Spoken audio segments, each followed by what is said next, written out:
Wake up, southeastern North Carolina. This is Curtis Wright on the beat. WFNC 640 AM, WAAV 980 AM. And our guest, Congressman Joe DioGuardi, the author of Unaccountable Congress. Congressman DioGuardi had written a wonderful piece in EconomyWatch.com about the Fed and what's happening with the U.S. dollar. And Congressman, are you with us this morning?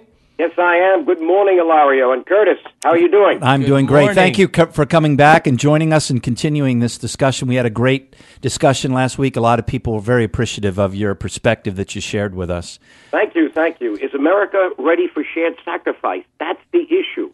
Do we have leaders in the cities, states, and in the federal government that are going to tell the American people the truth, that we've been living, on the fat of the land for years here? Now, I know some have sacrificed. That's not all Americans. But from a governmental point of view, we have not set aside anything in the good times. And now the bad times are here. We're trying to get out of them. And as you can see, we're in the doldrums. And this is our issue. Is there a leader in the White House that could lead America out of these doldrums? If we don't, we're not going to be competitive. Well, Congressman, we know that with this liberal socialist policy that the White House has been putting on us here for the last couple of years, not only is that not leading us out of the doldrums, I think it's accelerating. Curtis and I have been talking about this for some time. Yeah, it is, because we've got a Fed policy that has no exit strategy. All we've heard now from Mr. Bernanke is that, we've tried everything. It kind of sounded like Mr. Greenspan, I can't believe human nature. I couldn't believe this could happen. So here we are sitting on a balance sheet that they won't audit, almost $3 trillion. They printed so much money. Don't forget, we're off the gold standard. So obviously that's going to create some inflation. It's already creating inflation, but what we don't see is the interest yet, because we've artificially dumbed down the interest rates to zero almost on short-term Treasury bills. How could they get away with that? Well, when you look around the world and you see Greece collapsing, Portugal, Ireland, and Finland, people want to find something that's safe. Right now, Treasury bills are considered the safest. How long is that going to last if we don't raise the debt ceiling? Our special guest on mic, again, former Congressman Joseph DioGuardi, and we really appreciate him spending some time with us. We're going to continue these discussions, if I can talk him into it, over the next couple months. Unaccountable Congress is his book, and you can find that online at curtiswrightonline.com. There's a link there to get the book, and I encourage you to. If we raise this debt limit, in my mind, no matter how much we might talk about cuts, and by the way, there's a problem, as you well know, to bind future Congresses to that, I just feel that raising that debt limit allows people to sort of slip out the back door.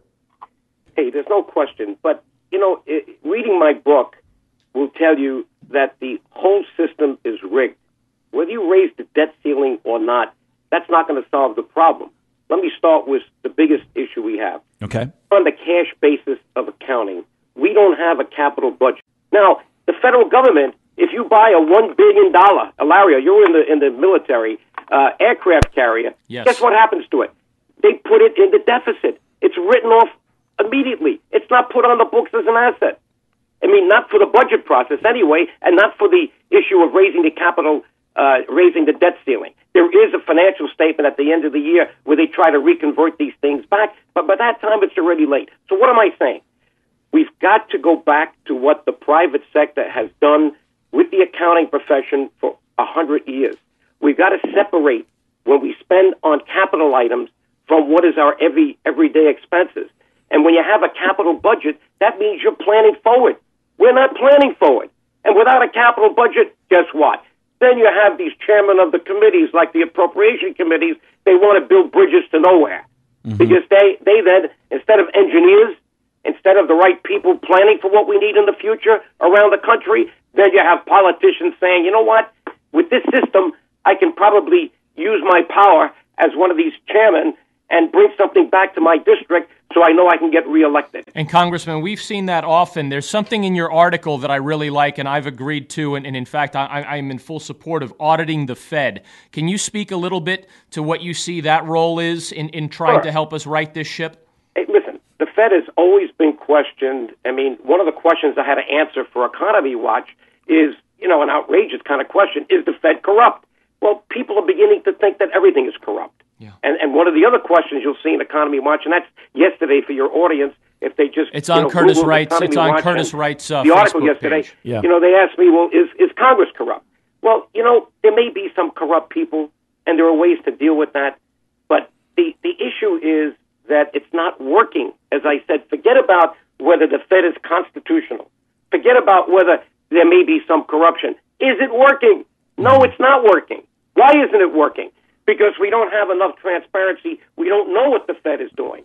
We don't need to get rid of the Fed. We need to put it on a table where everybody can see it. Right now, we're told that the Fed has put out about $3 trillion. That means they printed money, about $3 trillion. And we're talking about the quantitative easing 1 and 2, folks. And this issue.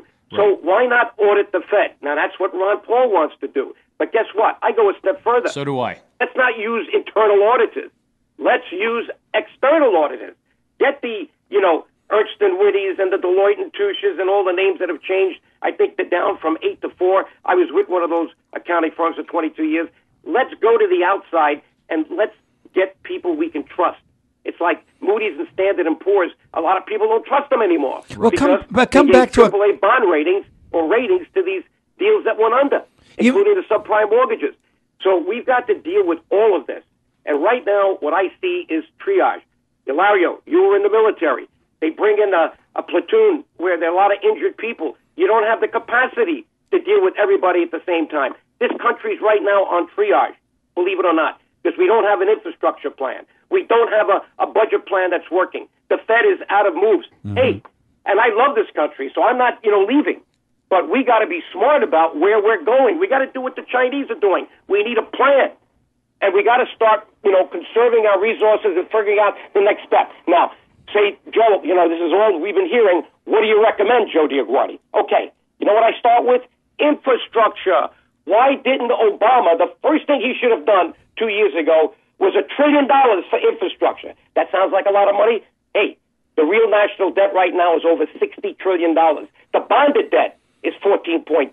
That's what everybody's seeing on the surface. It's like an iceberg. When the Titanic approached that iceberg, and I think most people saw the picture Titanic, right? Yes. What did that watchman see?